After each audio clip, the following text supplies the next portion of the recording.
હા બોલ.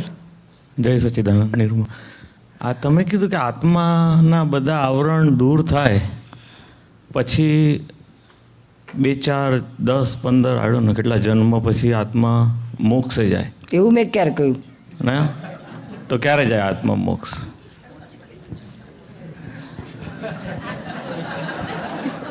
આ જ્ઞાન પછી જો આપણે પુરુષાર્થ કરીએ તો ઓછામાં ઓછો 1 અવતાર.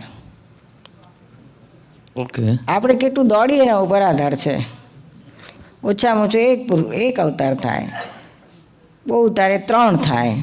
અને બહુ લોભીઓ હોય, દિગંબરી જૈન વાણીઓ બહુ લોભીઓ હોય તો બહુ તો 15, પછી 16 તો નહીં. પણ પછી આત્માને થાય શું? હે? એ આત્માનું થાય શું? કચુંબર. લેન્ડ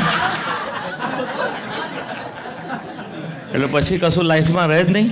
પછી એનું લાઈફ કચુંબર થઈ ગયું. એટલે પછી કશું that's it. કશું નહીં. પછી મોક્ષે આત્માને નહીં કઈ લેવા નહીં દેવાય નહીં આ સંસાર જોડે. પછી આત્મા કઈ જાય? પછી આગળ મોક્ષે જાય, સિદ્ધ ક્ષેત્રમાં જાય. અને પછી ત્યાં શું થાય? કોઈ જાય.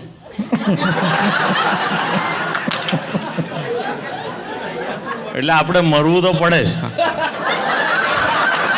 મરવું પડે, લાકડામાં બળવું પડે, અને બહેરા છોકરાને રડવું પડે. અને પછી આત્મા that's it. આત્મા પછી ગયો. એટલે આ બધા તૈયાર છે બધા જવા માટે? હા.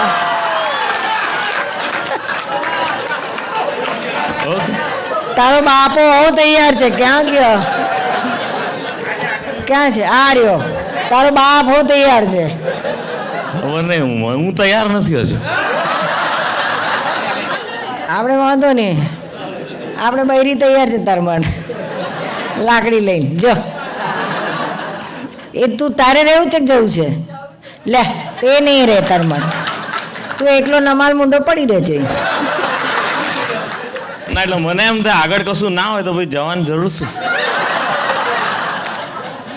એ જ જરૂર, કશું ના હોય માટે જ જવાનું. એ આટલું બધું છે, શું કરવાનું છે? બધા બચકા ભરે છે. આમ તો બધું સારું છે. કોઈ ના હોય તો હવે તું એને લપકા લેવાનું ચાલુ કર, એટલે મોક્ષ યાદ આવશે.